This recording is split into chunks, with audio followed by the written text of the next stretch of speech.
নবী মোর পরশমণি, নবী মোর সোনার খনি, নবীর নাম জপে যেজন সে তো দুজাহানের ধনী।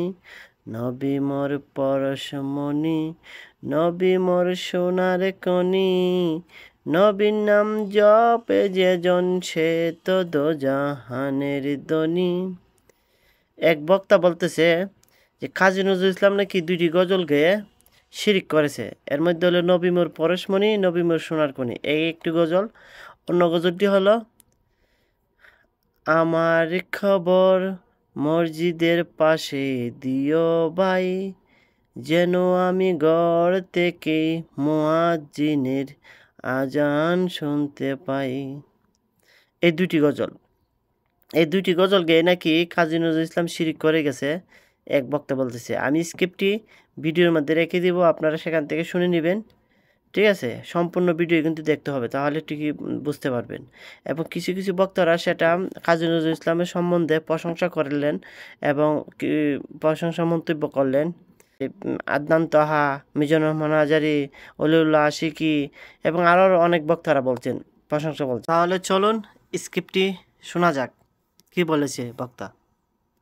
নবী মোর পরশমণি, নবী মোর সোনার খনি, নবী নাম জপে যে জন সেই তো দোজাহানের ধনী। এই যে শেরেক কবি নজরুল বলছেন, নজরুল ইসলাম বলেছেন, মসজিদের পাশে কবর দিও ভাই, কবর হতে যেন মজেনের আজান শুনতে পাই, গোরাজাব হতে এই গুনাহগার পাইবে রেহাই। কবর থেকে আজান শুনে কবরের শাস্তি থেকে বেঁচে যাবে। বাপ রে বাপ, আমাদের চোখের সামনে ছেলেরা এই গান বলছে, মুখে উচ্চারণ করার সাথে সাথে ছেলেকে ধমকে স্টেজ থেকে নামিয়ে দিতে হবে। এই গোটা গানটাই হলো শিরক। বল হিসাব নজরুল ইসলাম কোরআন হাদিস জানলে এই গান বলতেন না, এই কথাই চূড়ান্ত। মামলা 5,000 কোটি টাকার হলে কি হবে? আমি নজরুল ইসলামের মানের হানি করেছি, পৈতৃক সম্পত্তি। বল হিসাব নজরুল ইসলাম সাহেব কোরআন হাদিস জানলে এই কথা বলতেন না। শুনুন, এইখানে বলা আছে মসজিদের পাশে কবর কেন? কাবা ঘরের নিচে যদি কাউকে ঢুকিয়ে দেওয়া হয় 1 পয়সা লাভ হবে না। কর্ম অনুপাতে বিচার হবে বিচারের মাঠে। যদি মসজিদের পাশে কবর দিয়ে লাভ হতো, তাহলে ভিত্তশালী মসজিদ বানিয়ে মসজিদের পাশে কবর দিয়ে বলতো আর শাস্তি হবে না। রবীন্দ্রনাথ ঠাকুরের মানের হানি করিনি। রবীন্দ্রনাথ ঠাকুর মুসলিম বিদ্বেষী মানুষ। মানুষ যখন বিপদে ঠাকুর তখন বিলাতে, মুসলিম যখন বিপদে ঠাকুর তখন বিলাতে।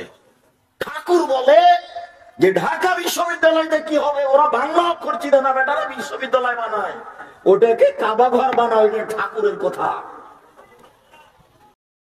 যে এর মধ্যে মন্তব্য করলেন, কাজী নজরুল ইসলাম নোবেল পুরস্কার পাওয়ার যোগ্য। কারণটা হলো কি, উনি নবীর এবং আল্লাহর সম্বন্ধে, আল্লাহ এবং নবীর সম্বন্ধে যেরকম গুণগান গেয়েছেন, যেরকমভাবে উনি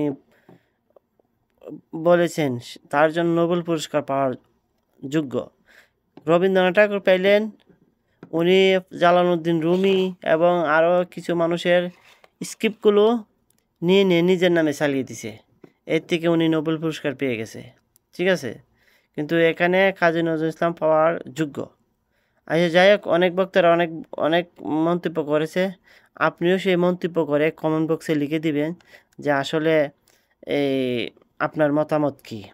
ঠিক আছে, সবাইকে অসংখ্য ধন্যবাদ।